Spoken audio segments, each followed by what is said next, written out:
Good afternoon, everyone, and thank you for joining. Welcome to Cook County Health Department's School Health Meeting for March 21st. I am Kelly Jones. I'm a health educator with Cook County Department of Public Health, and I am your facilitator and host for these meetings. Thank you for taking the time out of your schedule to join us. We have a jam-packed meeting today, so I'll quickly go through announcements and allow you to peruse that on your own in the interest of time. We may go over just a bit, just as a fair warning. Our agenda today is, as usual, housekeeping and give you a little bit of resources. We have one of our partners from West 40 who will talk about immigration rights, and also a presentation from our partners from the University of Illinois Extension. Our objectives for our meeting is to keep you guys informed, make sure we share the latest and greatest in resources, and support you in any way that we can. A little bit of housekeeping. Please keep your lines muted so we don't interrupt our fellow presenters or people who are attending. We want them to hear all of the information. And as I used to do, I used to send the slides out after the meeting, but our meeting got so big, or the slide decks were so big, that I wasn't able to send it out anymore via email. So what we have done is we have uploaded the recording, as well as the slide deck will be uploaded to our Cook County Health Department's website after our meeting. Try about maybe up to a week after our meeting, and it'll all be uploaded for you to look at if you didn't get a chance to check out that information ahead of time. Also, our next meeting is April 18th, which is Good Friday. And as I know, there are some schools who are out. Some people are out in observation. Some people are on spring break. So I just created a 2-question survey. If you guys can scan the QR code. Some people have already taken that survey, and I'd appreciate it. We just want to gauge who will be in attendance. And if we're going to expect low attendance, which is perfectly okay, then we'll just cancel that meeting and then move our presenters to our main meeting. So it just gives us an idea of who will be in attendance and whether we should cancel that meeting or not. So if you could take that 2-question QR code survey, I'd appreciate it. Thank you. Announcements, as we stated before, we have moved our registration all to Eventbrite on a recurring manner, so you can just register for all the webinars that you'd like to attend. And also on a biweekly basis, our communications unit has started to create a school health newsletter. You can also sign up for the school health newsletter. If Stacy wouldn't mind putting those 2 links in the chat, I'd really appreciate your assistance. And you can sign up for that newsletter and get further school health information sent to your mailbox. Thank you. Thanks, Stacy. Contact information for various Cook County Department of Public Health units. If you have any webinar related questions, you can email them to Healthy Cook. If you have any line lists or any questions for communicable disease, you can send it to the CCDPH _schools website, email address, as well as our CCDPH website, school specific website, as well as information on how to get allergy and asthma resources for schools. I'll go into a little bit more of detail about that. Allergy and the asthma and allergy request has been updated. You used to email me. I'm no longer the contact for that. So you can get all that information on our website, as well as their request form, and submit any questions to the the email address that is listed at the bottom if you have any questions regarding any prescriptions. For those who are in the Rescue Illinois program, you are automatically opted into the program, certain schools, and you'll automatically receive that medication and those supplying resources. So if you have any questions about Rescue Illinois, you can send those to Naomi Soto at the Asthma and Allergy Foundation. I don't have any answers about that, but Naomi will be able to answer any questions regarding the Rescue Illinois program. And any naloxone requests, please continue to send them to Denise Holman. If you forget any of these numerous email addresses, I don't have a problem with you emailing me, and I can make sure they get to the appropriate person. Starting in the past fall, our nursing department has started again our hearing and vision program for preschool children ages 3 to 5 years old. We are hoping to increase the program and do testing on older children, but for now, this is the age range, this preschool age. And if your school or any entity that you're aware of would like to request that, the requesting information is on this slide as well. Our last COVID and vaccination clinic will be tomorrow at our Arlington Heights location. The information is on the slide, as well as information about mobile vaccinations. I know summer and back to school is the time where schools or other community organizations try to have back to school events and incorporate vaccination resources. So this is a good time to reach out to these organizations to try to book them for these back to school events, because they book up very, very quickly. And then that's where you can have them for your back to school events in the summer or early fall. A few mental health resources. Our behavioral health unit gathered mental health resources and put them all in one tidy resource guide. The information is on the slide, as well as we have a few resources that we'd like to share. Our 988 crisis number, 211. And I also found some resources for NAMI North Suburbs. They have a family group that's in Evanston that just started this week. These are all free of charge. Information is on the slide, as well as support groups for families in Wilmette and Skokie. And you can find the link at the bottom of the slide with accompanying information as well. And I believe the phone number is on the slide as well. There are some more mental health trainings and some more services that we have found from some of our partners. I'll quickly go through so that we can have time to get to our presenters. There's a youth outdoor ambassador program for our forest reserves for children for the summer, for our youth for the summer, as well as our partner at Public Health Institute is opening an application that is opening April 1st for Action Camp. It's a 5-day sleepaway camp that brings together young leaders and youth groups across the state to learn from one another and shape safer schools movement. The Action Camp is open to youth leaders who are rising 8th graders through rising high school seniors. As I said, the application goes live April 1st. It is a free camp.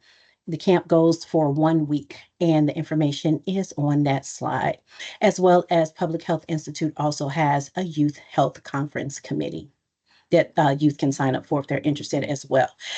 From our partners at Governor State University, they're having a community engagement committee. RSVP is not required. Information is on the slide. The Social Emotional Learning Alliance of Illinois has a monthly membership meeting, and that meeting is this Monday from 4 to 5. The information is on the slide. They have monthly meetings regarding how to better incorporate social emotional learning in the school systems in the state of Illinois. So feel free to reach out and join that meeting on Monday. Here's some more opportunities I'm going to quickly slide through in the interest of time so that we can give our presenters time to present to us. Just some information on some food pantries and some upcoming, wellness events and health fairs. Now we will turn it over to Sheila for our communicable disease update. Sheila, I don't know if you wanted to take control and control your slides, or I'll do it for you. It's up to you. Actually, I do. Can you please let me know if you can see my slides? Thank you very much. I have the slides up, Sheila. You can click the control button if you like to advance the slides on your own. Otherwise, I can do it for you. Okay, thank you very much. Do you mind? You can go ahead and do it, No Callie. problem. Yeah, thank you very much. I really appreciate that. So, good afternoon, everyone. I am Sheila Giovanni, and I'm really excited to share that I'll be leading today's presentation on measles, empowering our preparedness together. Next slide, Callie, please. So let's take a look at what we will be unraveling today. What do you need to know? So there has been an outbreak or a couple of outbreaks actually, in Texas, New Mexico, and Oklahoma.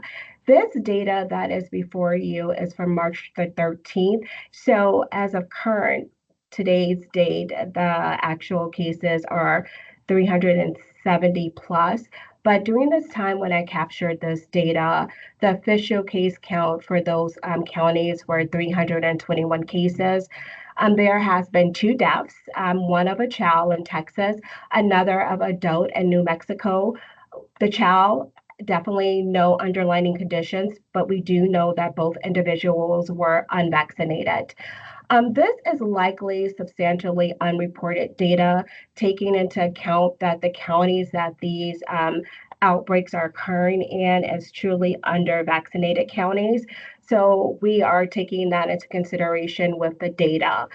Currently, there are outbreaks in 10 states so far, but I am really happy to report that as of today, let me do my timestamp, 2:11 p.m., that there are no measles cases reported in suburban Cook County this year. Next slide, please. So let's talk a little bit about what measles is and go into a little bit of that detail. This is definitely a refresher because we have been here before, but measles is a airborne disease and it does spread easily through the air when an affected person coughs or sneezes. It is highly contagious and it can be transmitted through breathing, coughing, sneezing, making this a serious public health concern. Next slide, please. So measles spread through the tiny particles that can linger in the air for quite some time. So this means that it can easily, let me be clear, easily be transmitted even in places where the people have recently been. So these particles can linger in the air for up to 2 hours after an affected person has left.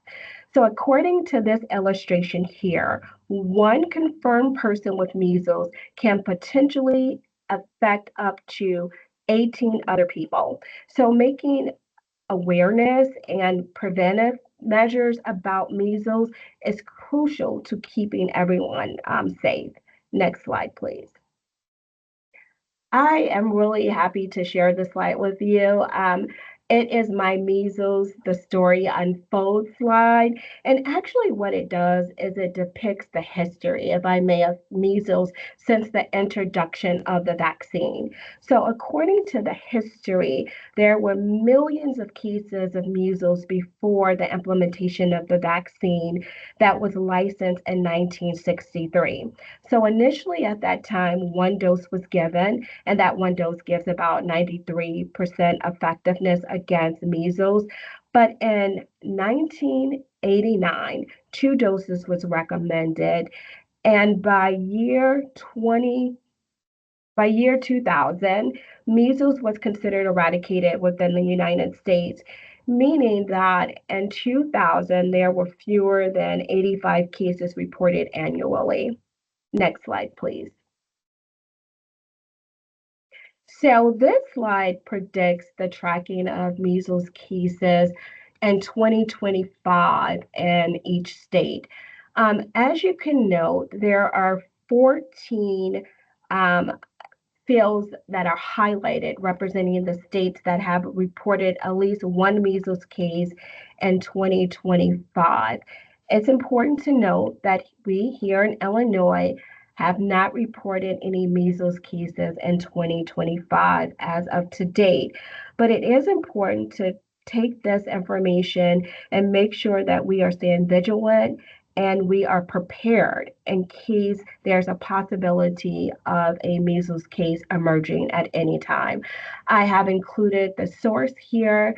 It's a hyperlink in which you can click in and check anytime because it is rapidly updating. Next slide, please. I did want to take a moment and ask, have you visited our Cook County Department of Public Health website recently? If you have not, I welcome you the opportunity to do so. We have been doing our best to keep you abreast and informed with our measles campaign and outbreak.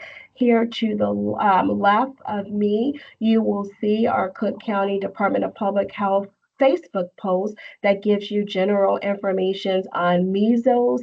And then here in the middle is a graphic from CDC that focus on protect your children. It gives the doses of first dose between 12 to 15 months and second dose 4 to 6. It is important to note that a child can receive a dose as early as 6 months if needed, if they're traveling to a part of the country that there has been outbreaks currently occurring for measles, or if there has been an exposure setting. So that is just definitely important to note. And then I also want to highlight this graphic here because we have our fact sheets for Cook County Department of Public Health on measles in different languages. And this language here is our Spanish speaking fact sheet. Next slide, please. Thank you. So let's take a moment and shift our focus and talk a little bit about schools. Next slide, please. Thank you. So it was imperative for me personally to discuss the age groups that the reported measles cases in the United States for 2025 so far looks like. So this graph here, it highlights the school age children and adolescents and these two groups that are mostly significantly impacted by our measles cases to date. That represents 76% of the cases that we are seeing are between these two groups, which is under 5 years of age and which is 6 to 19. So that's letting me know that there's work that needs to be done because this is concerning because measles is preventable and awareness is vital. Next slide, please. So I really wanted to also take a moment to point out this slide here. So this slide literally indicates measles vaccine rates for kindergarten ages vary by state. And as you may know, the threshold is 96% that we strive to meet to make sure that we have that vaccination rate. But we know that with exemptions, especially the rise in exemptions, religious, medical, as well as just our vaccination rate in general, that has been hard to manage. So this is an estimate of data from our CDC site for those states that report. It is important to note that Montana does not report data, but Illinois does, and our percentage coverage is 91.6%. So again, that leaves us for improvement and work that we can do in regards to our MMR vaccine coverage for kindergarten students. And it is imperative to note that this data represents 2023 to 2024 school year. Next slide, please. So I do want to just talk a little bit about the criteria for exclusions for schools. We've been down this road before, but measles is so imperative that it's really important to note that at any given moment, it can turn any environment upside down, and schools are no exception. So I did want to point out just a little bit of information that you can take with you as you leave this presentation. So, of course, there is no need to quarantine if you are fully vaccinated with your MMR vaccine. But if you are not vaccinated or have natural immunity, you are then considered a susceptible person. And a susceptible person is defined as any person that does not have evidence of being immune to measles.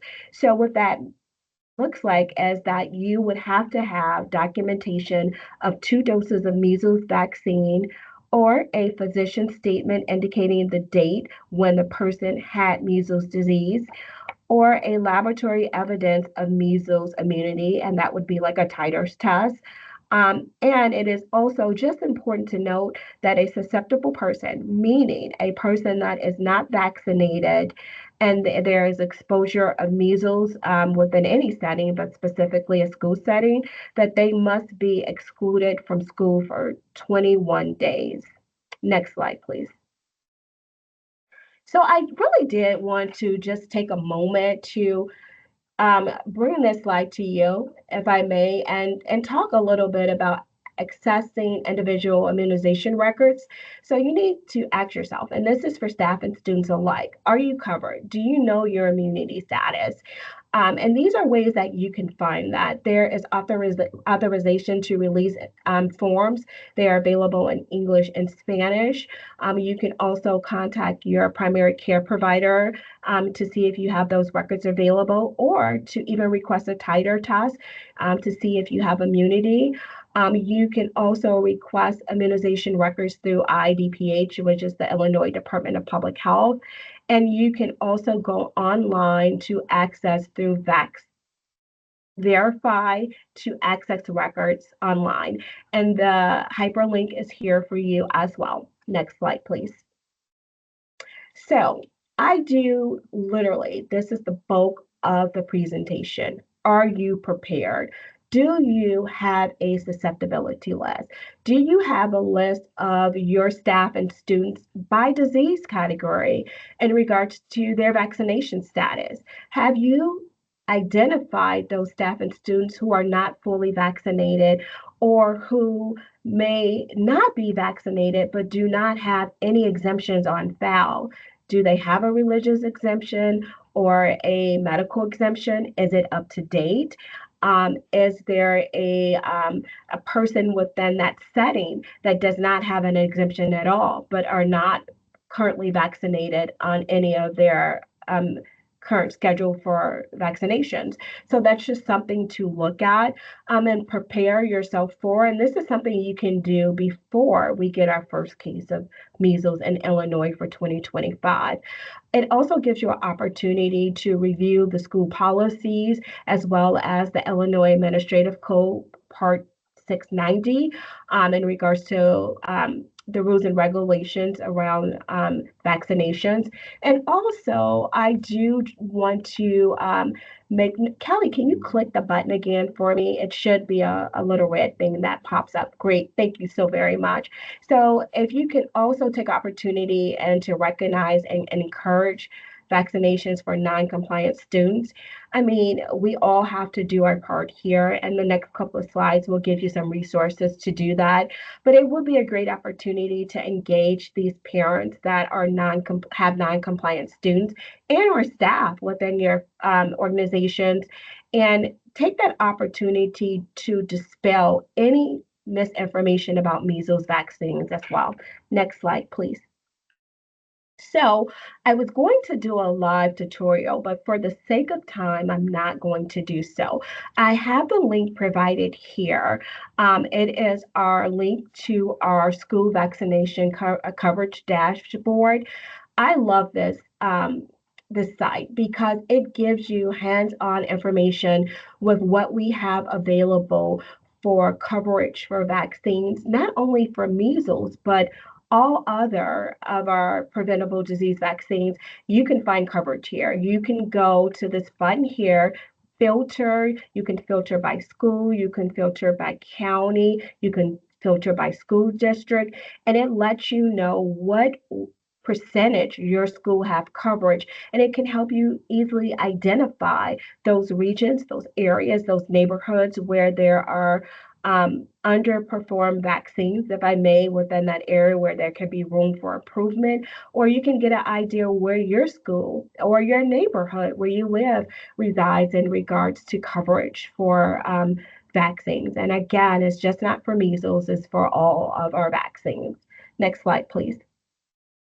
So, I do want to just take a moment to highlight the fact that we are in this together and partnership is extremely important. So, the next few slides, I will be going over some information that I do think that will be very beneficial for you. Next slide, please.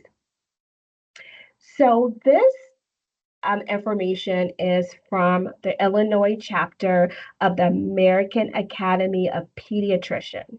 And it is a wealth of information in this on this website that focus on vaccine requirement for school enrollment campaigns. My apology for that. As well as, Callie, can you click that next button for me, please? As well as toolkits for school leaderships. So if you have not had an opportunity to go onto this website, I have provided the link there for you to utilize. It has a bunch of information. So much so, I was so impressed, I want to tell you all about it. Next slide, please. So here is the immunization toolkit for school leaderships. Let me tell you, I was so impressed. It has so much information. But for the sake of time, I am going to just talk a little bit about some of those here. So they have information on understanding immunization for legal and school codes in Illinois. We have people constantly calling and emailing our health departments about the most up to date school physical form. You can find that there. There's some information in regards to parent and guardian outreach letters, and I think they are excellent. And they also have letters that are targeted for those children who have fallen behind on their immunization records. I also think that what also is very helpful is they have resources on their new arrivals, and this helps you to interpret international vaccine records. And we know that lately there has been a lot of new arrivals coming in with records from their country of birth, and it is good to have information to help you to interpret their records because sometimes their vaccination schedules are quite different than our schedules in the United States. As well as we always note how insurance is barriers to healthcare and getting the appropriate vaccinations that you need. So there is resources there for the underinsured and underinsured, and then also there is a step-by-step tip sheet for processing child health examination forms. So, Kelly, can you click that link for me, please, again? So, what's in your teacher toolbox? If you don't have any of these resources, they also have social media toolkits and other resources. I implore you to click on this link here that's provided for you, this hyperlink, and go in and find out what information and resources can be helpful for you as you're building out your teachers and school leadership toolbox. Next slide, please. So, my takeaways for today is that I really want to express the importance of making sure that we are all aware that measles is preventable and they are safe and effective, and two doses provide 97% protection. Also, it's important to note that kindergarten and sixth grade are crucial points in meeting vaccine requirements, which you can find out more information with the link that I just provided. And it is also important to make sure that you continue to establish norms in sharing school immunization information with your parents, coupled with information to debunk misinformation. As we know that providers are the number one trusted source and making sure that children are getting vaccinated. School officials also are trusted sources in regards to making sure that they're sharing the information, debunking the information, and doing our part to keep our residents of suburban Cook County safe. Next slide, please. So thank you so very much for your time. I really appreciate it. As always, you can contact us with any questions or guidance that you may need. Our direct email is right there for you to reach our vaccine preventable disease team. So thank you so very much for your time. And thank you, Kelly, for advancing my slides for me. No problem. Thanks, Sheila. I have there are three questions in the chat. I'll read them to Mhm. you and we can get these questions answered. The first one, how do we access the infographics displayed on the screen? I'm on the site now. Thank you for working on the site. So which side are we speaking of? The Cook The County sites or the graphs and the data? Michelle, would you mind unmuting? Because I know that was early on in the presentation. Oh, Or did I provide the links throughout the presentation? Yes, To hello, be I'm honest, sorry. Hello, great That's information. okay. Yes, it was the Thank you. measles infographic. I think there were 3 images. Thank you so much. Oh yeah, so those images are directly from CDC website. So I do believe that they are at the embedded at a hyperlink at the bottom of the slide, which you can go there and access that data. if Thank someone you. from your team, Sheila, if Tark or Michelle or anyone else on the team wouldn't mind putting those links in the chat, that would probably be helpful. Oh yeah, sure. Appreciate that. And then next question is, if a student is transferring in next week from another country, are they allowed to start without proof of vaccinations? They submitted an incomplete record in Spanish with no name, so measles precautions came in mind. Oh, yikes, that's a tricky one. So the toolbox document that I gave you access to does have information on how to handle students coming from different countries. I think that what would be most important while they are in school, if you can ask them to be able to go with their primary care provider to get a titer draw, so that we can assess if they have immunity to measles. That's a simple blood draw, and we'll be able to know if they have immunity to measles or if they have not. I also advise going to get another dose of the MMR vaccine. That is great. Mhm. Oh, Michelle says she got the links. You're welcome, Okay, Michelle. thank you. Any other questions for Sheila before we go on to our next presenter? That was very informative, Sheila. I know there are probably a lot of questions and a busy time in your unit right now. Yeah, it This is. is And for the sake of time, I can answer any questions, or if you have any additional questions that you would like to put in the chat, I'm more than happy to respond that way. Me and my team is here, so we'll do our best to answer your questions. Thank you Sounds so much, great. Callie, again. No problem. Thanks. Have a Mhm. great afternoon. We will keep on a look on the chat for Sheila, and I'd like to welcome our partner Maria Elena Agrela from West 40, and she's going to speak to us about our immigration rights. Maria is going to pull up her own slides, so I'm going to stop sharing and welcome Maria. Hi, Maria. Hello, good afternoon, everybody. I am going to share my screen. Give me one moment. I hope everybody is having a fabulous day. And can you see my screen? I can, thanks. Awesome, thank you. So yeah, so I want to talk about resources that we have, but specifically immigration resources. So this presentation that I give is typically an hour and a half to almost 2 hours long. So I'm going to skip the formal presentation and just really show you how to find the resources that you may need. So here is our West 40 Community Resources website. So there's lots of information, lots of resources on here. But since we're talking about immigration, we're gonna go straight to the immigration site. And we're gonna look at the resource guide. And it's called Navigating Immigration Resources. And this is what it looks like. And so let me do the preview mode so it can show me. There we go. So this is our website. So I created this specifically around immigration and the deportation actions that are happening right now. So if you want to look at my presentation, it is right here. This is I update it. I actually need to update it a little bit because there's been some changes, but so this is the current presentation right here. In the presentation, it does touch on like what is happening administratively, like with the 2025 administration, and it goes into the Know Your Rights information, which is very important. I would strongly suggest everyone take a little time and do go to a presentation. Either, we could arrange for me to present for you and your organization or your school, or there are a number of organizations that are doing Know Your Rights. So it's really, really important. So this website will kind of go over Know Your Rights. So does my presentation.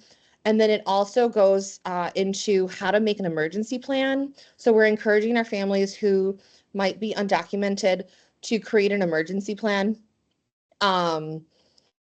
This plan right here, everything in this website is clickable. So if you clicked on it, I'm going to show you. If you clicked on it, it'll give you a printout.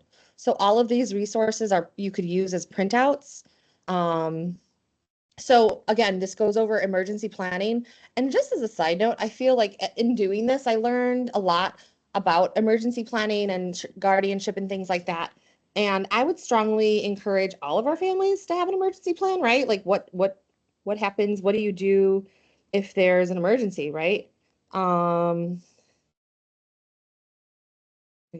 Give me 1 second. Okay, so okay, so emergency planning, and then we go into guardianship. So a lot of the information, the short-term guardianship is really, really easy. There's a video on how to fill out the short-term guardianship information. Short-term guardianship is another option. Short-term guardianship is for Illinois and Illinois only. And I'll say that it's local, not a federal purposes, if that makes any sense. So if I have short-term guardianship of, let's say, my nephew, like I could do all the things locally, but like I can't go and take him to get his passport because that's a federal thing, right? I could take him for doctor's appointments. I can make medical decisions because that's local, but I wouldn't be able to, like I said, get a passport for him. If a family wants to fill out a short-term guardianship form, they should fill it out in English, but use the Spanish version to help them understand what they're signing. But I would highly recommend people watch the video or, again, go to attend a presentation on that. Lots and lots of resources on here. The Resurrection Project is honestly mainly who trained me. They're fantastic.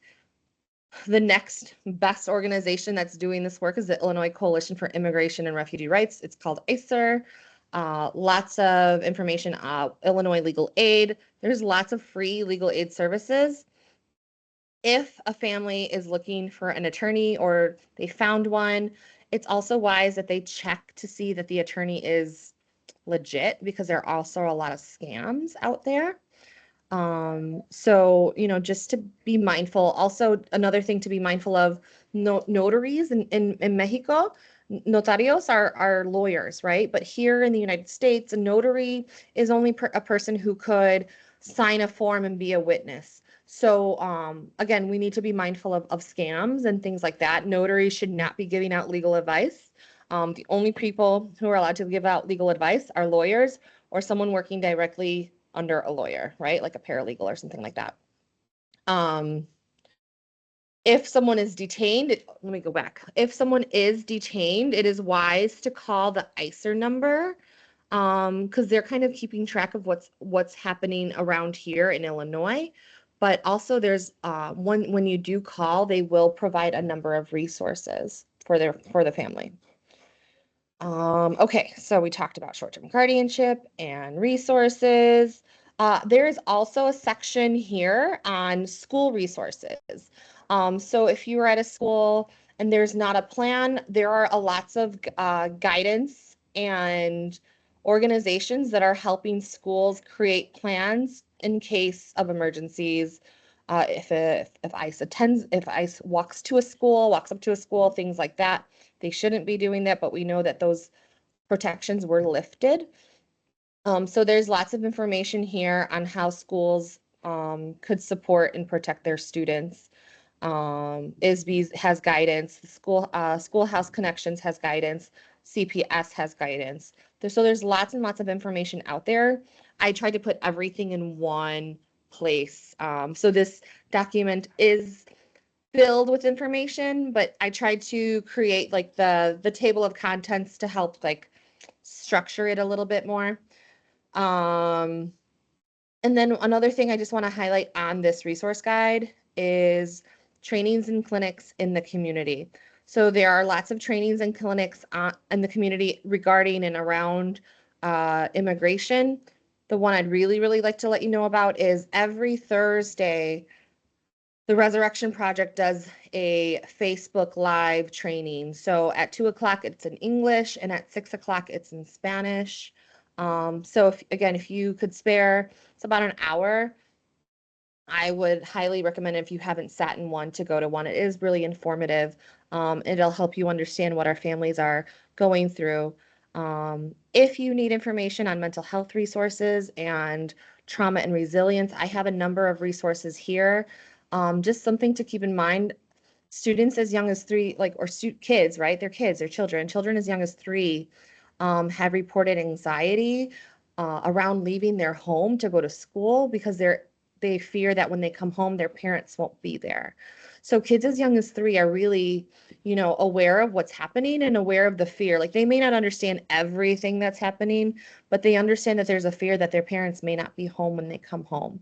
So the mental health support is really important. You know, I would treat this as that you would treat any other trauma or mental health concern.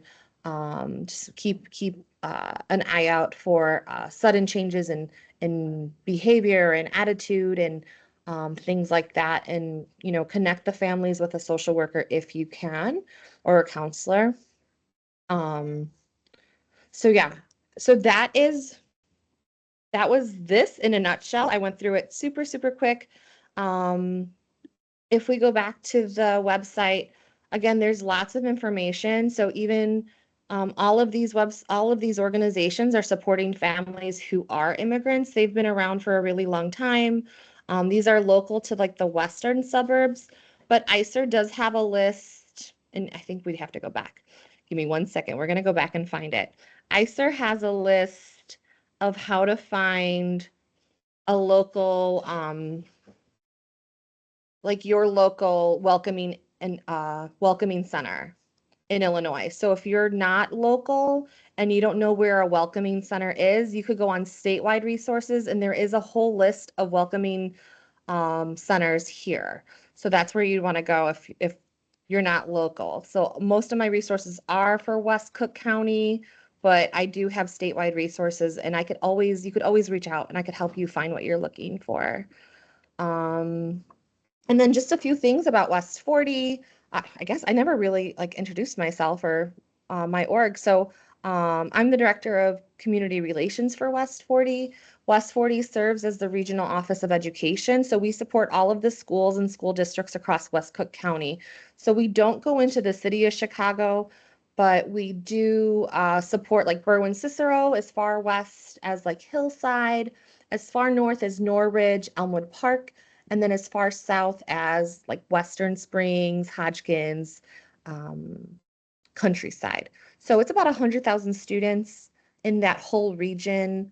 Um, but so that's who West 40 is. And we do everything that a ROE would do. So we have licensure and professional learning, comprehensive education system, which makes sure that the schools are safe for us to be in it. We also run a number of networks, and I just wanted to highlight that we just started a nurses network for school nurses. So if you haven't received an email and you'd like to be part of that network or learn a little bit more, you could put your email in the chat and I'd be glad to get you information on that. And then I also facilitate the Family Engagement Network and our Immigration Network. And we were talking about food pantries earlier. West 40 also runs our own food pantry. Here are our hours of operation. It's located at the Old St. Joe's in Westchester. And then we have a number of trainings coming up, parenting for racial healing. April 23rd is our next meeting. And then we're also facilitating a mental health first aid in Spanish on Monday, May 19th from 9 till 4.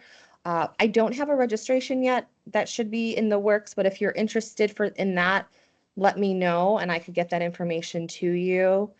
And I think that is it. If you need to contact me, here's my contact information. There's my dog. That's Joey. She's a therapy dog.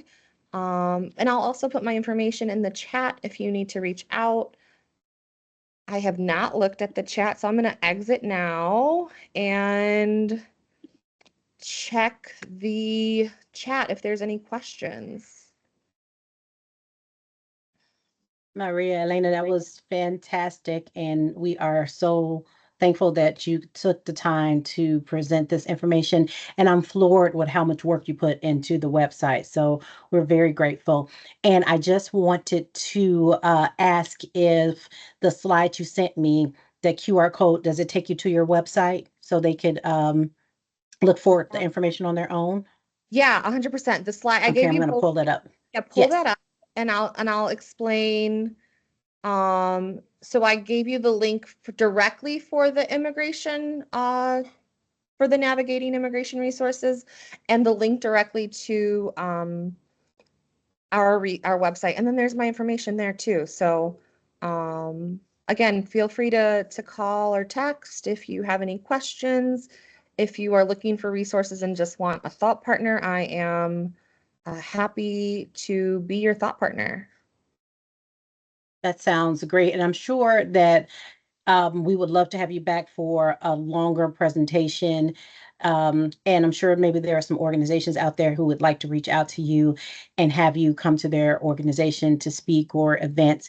And we'd really appreciate that. And there's a couple emails in the list. And then there's one question that says, if anyone has great educational resources for puberty and the physical changes students may go through to help elementary and middle school, fourth through eighth grade, please let me know. I'm sure there are some resources that we can find. We'll make sure we get you those, Michelle. Feel free to put anything in the chat if you guys know offhand, but we really appreciate that. And if there are any more questions for Maria Elena, or you'd like to send her information for the nurses meeting that she has upcoming, her information is on the slide, or you can put your email address into the chat.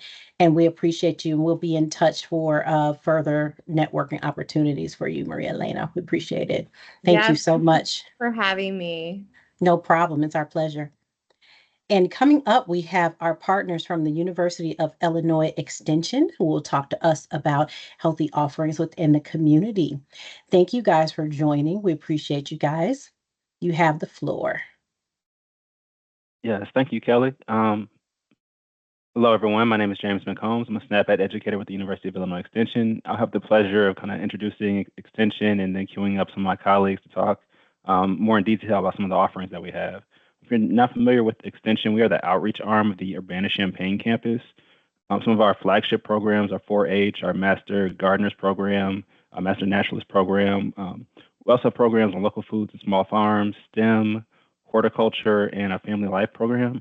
But today we're going to talk about the SNAP Ed program and community health and some of the specific offerings that we have for schools. Next slide, please. So for our community health team on this call, we have Dominique Cobbs and Constance Willis. Next slide, please. And for our SNAP Ed educators, we have Bianca Bautista, Elizabeth Cook, and again, I'm James McCombs. Next slide, please. So about the Illinois SNAP Ed program, it stands for Illinois Supplemental Nutrition Assistance Program Education, and we promote physical activity and nutritious foods through community-based education. In Illinois, the SNAP Ed program is known as Eat, Move, Save. And we also have our website listed on this slide. It has resources for saving money on your food budget, ways to incorporate cheap physical activity into your day, and recipes and suggestions for healthy eating. Next slide, please. So Illinois SNAP Ed promotes healthy eating and physical activity through policy, systems, and environmental changes and direct education. We're going to talk more about PSE a little bit later. Before direct education, we provide evidence-based curriculum for elementary, middle, and high school students and parents. This is both in the classroom and after school. I'm going to provide a flyer in the chat that has more information about these specific programs that we have for direct education. Next slide, please. So these are some of the target areas for Cook County. These areas are selected to try and help us reach the SNAP eligible population. For schools, we try to work with schools that have at least 50% of students that receive a free lunch. Next slide, please. Again, what is PSNE? For policy, that's any written rules, codes, or laws that determine the practices of an organization. For systems, that can be practices related to how groups or organizations work together. And for environment, that's the social, economic, and physical spaces that people interact with. Next slide, please. So what does this look like in K-12 schools? For policy, that could be healthy food standards for fundraisers. For systems, that can be implementing a share table to decrease food waste within the food service system. And for environment, that can be the displaying of posters that encourage the selection of healthy items. And next slide, please. And I'll turn it over to my colleague to talk more about some of the supports that we can provide, specifically starting with needs assessment. Hello, everyone. So one of the ways that we can help assess what is currently happening of current practices, both at district and school level, and determine opportunities for these policy systems and environmental change are through needs assessment. So we work with schools or school districts to assess their needs at the district level and at the school level. And our school level, we also have 3 different assessments for elementary, secondary, and out of school. So we can make sure that we're assessing the needs that are specific to those particular areas. I'm going to turn it over to our next colleague. Okay, next slide, please. So another way that we support schools is in the formation and development of a wellness committee, as well as a school district wellness policy. And we can provide any guidance on specific rules that come from the USDA or ISB, because we work through a network of resources and experts through campus. Some examples of this would be a recent requirement for district wellness policies to include a plan for unused food. So we can provide professional development and guidance on how to approach that within a wellness policy. Next slide, please. Right. So knowing where to begin with nutrition and physical activity campaign can be difficult. However, healthy school campaigns can be conducted at schools to encourage nutritious choices and physical activity among students in hopes of positive change in their habits. And some of these campaigns can be found from your local Feeding America newsletters. You can find them in the USDA newsletters as well, and they come along with toolkits. These promotions can range from a one-day event to participating in a national campaign. A Healthy School campaign is implemented annually. There are public service announcements, marketing tools, and communication with students and parents and caregivers to help spread the healthy message of the campaign. And you can even build a student wellness activities committee involved with the campaign planning, development, implementation, and evaluation. Along with this, you can take advantage of messaging. Healthy messaging comes in sorts of flyers that use languages and key points consistent with wellness initiatives. Environmental messaging, like we talked a little bit before, they're displayed in strategic high traffic locations. The messages are kept short and clear with eye-catching colors and images. They can also be translated into different languages. And posters, for instance, are rotated every 4 to 8 weeks to keep it fresh. These can tie along with your school wellness campaign.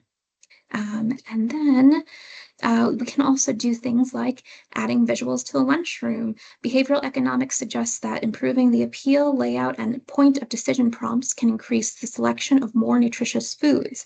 These environmental supports can promote the selection of fruits, vegetables, or other targeted meal components over competitive foods. So targeted foods are easily accessible, available at multiple points throughout the service line. School nutrition professionals can be trained to encourage the selection of targeted items throughout the service line as well.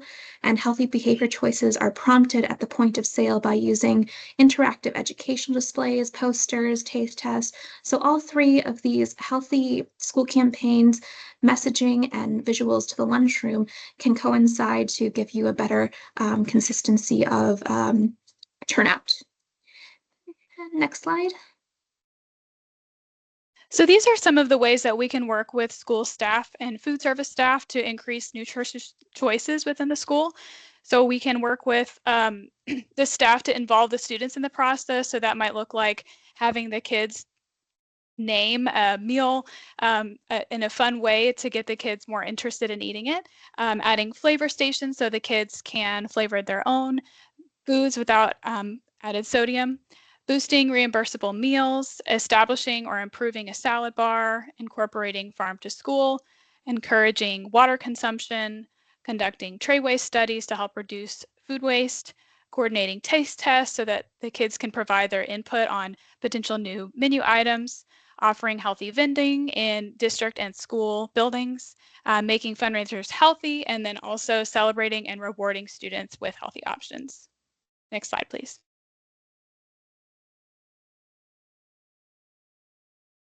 For physical activity, we provide some professional development opportunities on incorporating brain boosters within the classroom. These are short opportunities to incorporate a movement in the day to keep students engaged and active, as well as a professional development opportunity on the importance of recess before lunch and how it can be incorporated into the school's schedule and practices. Outside of that, we work with schools to apply for different grant opportunities that come up for physical activity and resources related to incorporating physical activity. Next slide, please. Right. Food access in schools looks like the community eligibility provision, a meal service option that allows schools and districts in low-income areas to serve breakfast and lunch at no cost to all enrolled students without the need to assess eligibility via household applications. Schools covered by CEP are reimbursed based on the percentage of eligible students according to their participation in programs such as SNAP and TANF. By removing the barrier of applications and the stigma of receiving free meals, participation in CEP can increase food access for many students in need. You can also implement breakfast after the bell. 3 out of 4 teachers note that their students regularly come to school hungry. The Breakfast After the Bell program provides students with nutritious and low cost or free breakfast before the start of school day. Breakfast After the Bell includes alternative ways to provide breakfast as part of the school day, which has proven to boost participation in the program. During the 2017-2018 school year, Illinois implemented Breakfast After the Bell legislation. The legislation requires schools with 70% more or more of students qualifying for free reduced price lunches to offer breakfast after the bell. Schools participating in CEP are also required to offer their students breakfast after the bell. And we can also incorporate share tables. And share table, oh, I skipped backward, I'm sorry. The backpack program is a discrete program that packs food into a child's backpack. So for instance, if you have a screening technique where the student takes their slip home to their parent or guardian, the parent or guardian can sign the slip and bring it back to their administrator. The administrator says, okay, the student qualifies for the backpack program. They fill the backpack while the student is in class, and the child brings the backpack home to their parent or guardian for their family to use in their dinner, lunch, or other home meals. Share tables prevent food waste and hunger by tabling uneaten foods that can be clean. So for instance, if a child does not want their apple or orange, those are 2 fruits that can be wiped down and put on the table for someone else to eat. Otherwise, food pantries can take advantage of the excess food, and that excess food can go into their inventory. Food pantries in schools, for instance, GCFD has a market style pantry that you can partner with to allow students to learn about fresh fruits and vegetables.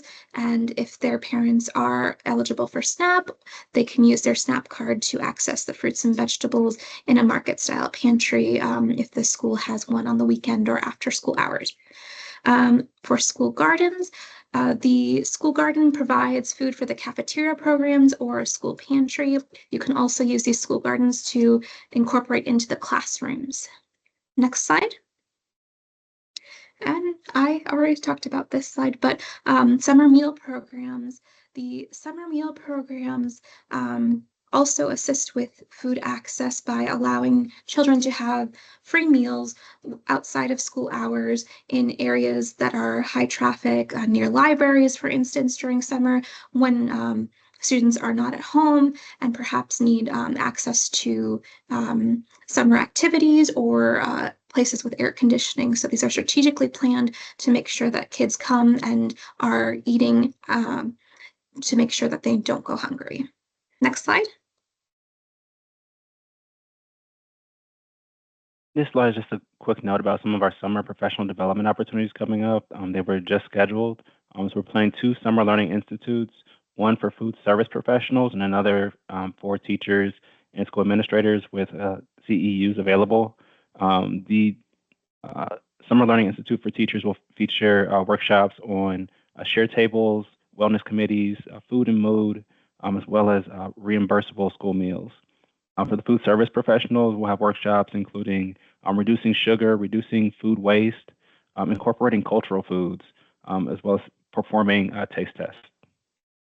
Thank you. Good afternoon, everyone. I'm Constance Willis. I'm a community health educator with U of I Extension.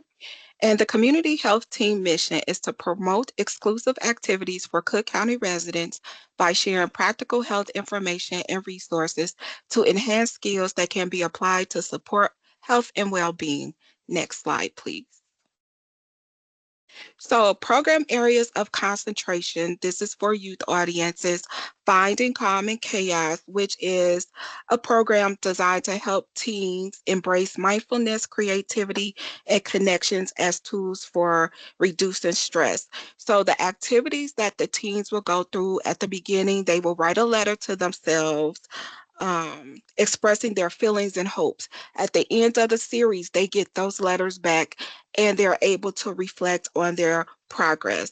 Some other activities include playing Uno, which teaches patience, concentration, and teamwork in a low pressure environment. They will also make body scrubs, journaling techniques, make slime, just tactile activities to get them away from the social media, their phones. Cultivate Calm is an indoor gardening program that helps middle school and high schoolers through therapeutic practice of gardening. So youth will learn how gardening is a connection to their mental health and social well-being. So they'll get to plant various aromatic herbs. They get to take the plant that they plant at home with them. And in some cases, if they have an outdoor garden, we will take them outdoors to garden so they can have that experience. And at the end of the series, they do get a Zen garden where they can continue those practices. Clean and Confident is a personal hygiene program for youth, and it's not just about soap and water. It walks youth through the stages of puberty, how to develop self-care rituals from skincare to hair maintenance to oral health and other issues that youth have when it comes to personal hygiene. Whisk Away Stress is a pastry workshop that teaches youth how to bake from scratch, but it also teaches them patience by kneading dough, how that tactile feels, how things smell, such as lavender when it's baked, how that kind of reduces their stress. Healthy Relationships works with youth on identifying healthy relationships versus unhealthy relationships, setting boundaries, how to communicate with each other, etc. Substance misuse prevention really looks at gummies, marijuana usage, and vaping usage to let youth know the risk that it has on their emotional, mental, and physical health. Next slide, please.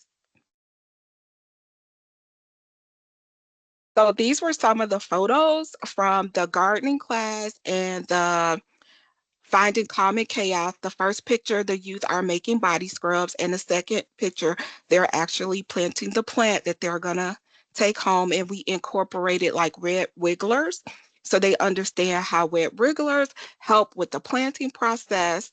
And one youth actually told me it was like going to therapy without the therapist. So I thought that was a good thing. Next slide, please.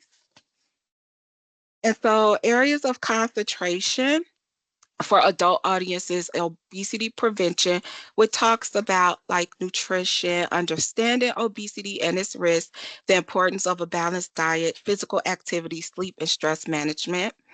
We have women's reproductive and maternal health that really talks about preventative care, managing hormonal health, mental health as well. Then we have a men's lifestyle and wellness that talks about preventive health care, regular checkups, importance of physical health, balanced nutrition, mental health awareness. Then we have personal well-being, which talks about work-life balance, healthy relationships, digital detox and technology management, family ties, building strong bonds. So the importance of family connection, quality time over quantity, effective communication, and active listening, support and conflict resolution, and substance misuse prevention, understanding the risk of substance misuse, healthy coping strategies for stress, setting boundaries and moderation, and when to seek support,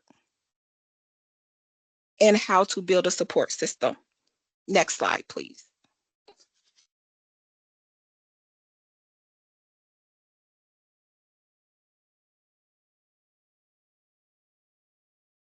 Uh-oh. Okay, can you hear me? Okay, hello. Again, my name is Dominique Cobbs, and I am also an educator in our community health program.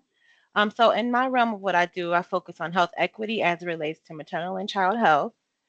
So I focus on things like chronic disease management, self-care, mental health, nutrition, and physical activity.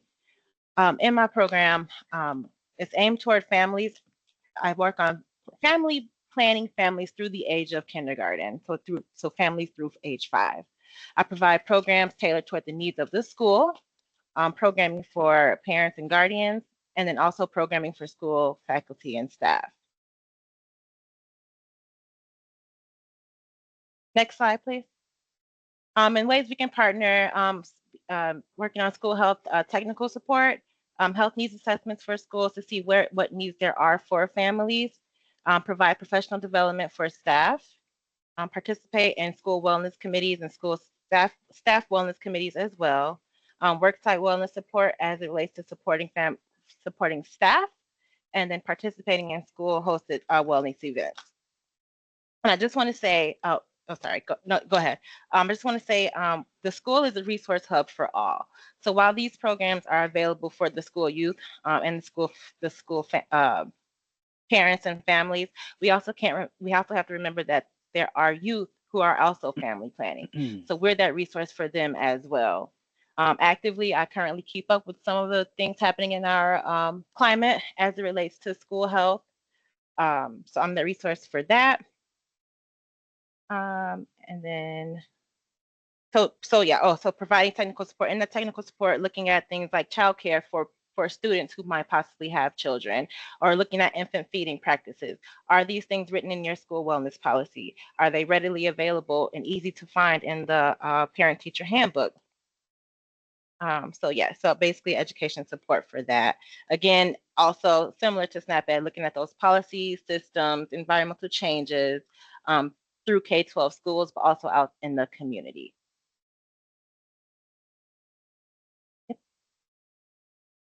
And again, my name Dominique Cobbs. We have Constance Willis, Bianca Bautista, Elizabeth Cook, and James McCombs.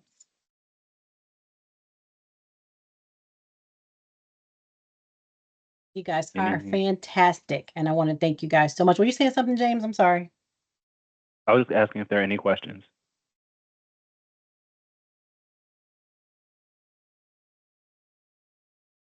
We will make sure we get these slides posted onto our website, and it'll also have your contact information. I'm sure someone will want to reach out about those programs. I told Constance I'd like to take a couple of those programs because the wellness ones sound fantastic, and I wish they weren't just for kids. So it sounds great. And Michelle, it's her name, Michelle. I'm sorry, I just misplaced your name just that fast. Hold on one second. Yes, Michelle Miles. I know you had a question about puberty and wellness for youth. So that is a program that they have here at Extension. So I hope that you can make that connection and look into that program for the youth you were talking about.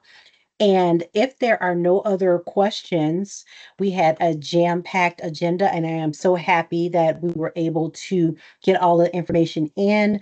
And I want to say another thank you to Maria Elena, to Sheila, James, Constance, Dominique, Bianca, and Elizabeth for taking all the time out on your busy schedules and giving us this fantastic information. We will get this posted.